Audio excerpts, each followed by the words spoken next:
Gaurav, we're so glad to see you here at the show. Thank you, Tony. So good to see you and the entire team. It's a beautiful event right here. Yeah, we're excited. So we're here in the Daimler booth. We're here in front of the Thomas Julie 2, which they brought basically a strip chassis, the same one they had at STN Expo East in Charlotte. So we're really excited to be here. Now, what brought you to the show to hear all about advanced clean transportation and what's happening in the industry? Being the CTO of Beacon Mobility, 12,000 vehicles. That's a lot of vehicles, man. That's a lot of vehicles. And as you know, Beacon Mobility has been on a growth journey for us. We are growing very rapidly, about 18,000 employees, 12,000 plus vehicles, 25 plus states in operations right now. And we are evaluating, as the journey towards clean alternate fuel moves forward, what does it mean for Beacon Mobility? We are also trying to ride the wave in terms of electric vehicles, what is there to offer in terms of LPG, propane tanks, CNG, and so forth.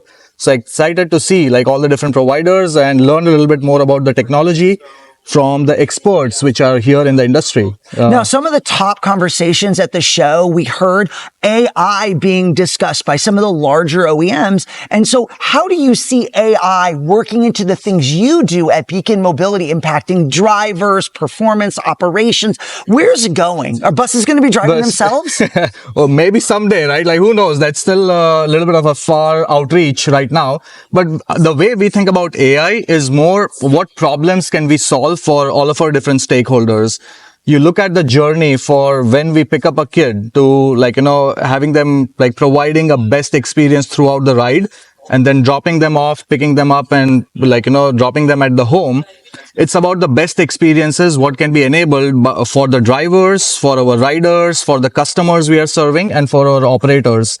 So it's a high touch industry, right? It's not a commodity or a cargo we are transporting.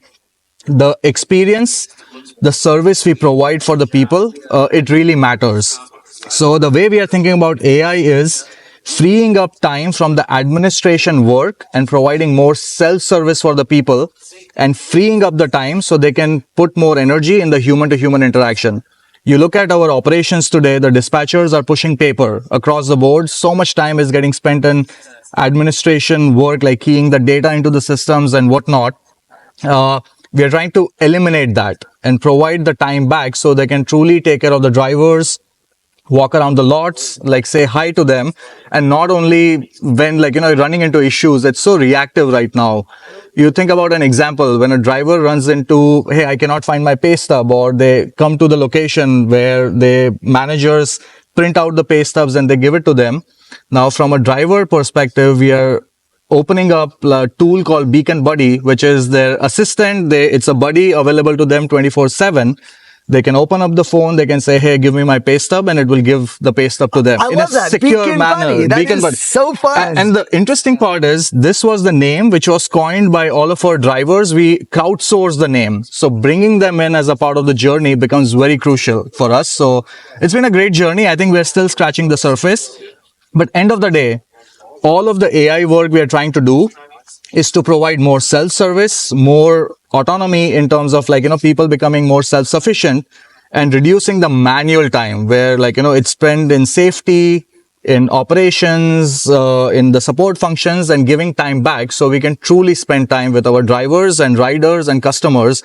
And that is what matters most for us. Excellent. We're so glad we ran into you at the show today. Can't wait to read more articles and things from you in the magazine coming up soon. Guys, go to stnonline.com for all the great coverage on ACT Expo this week. Excited.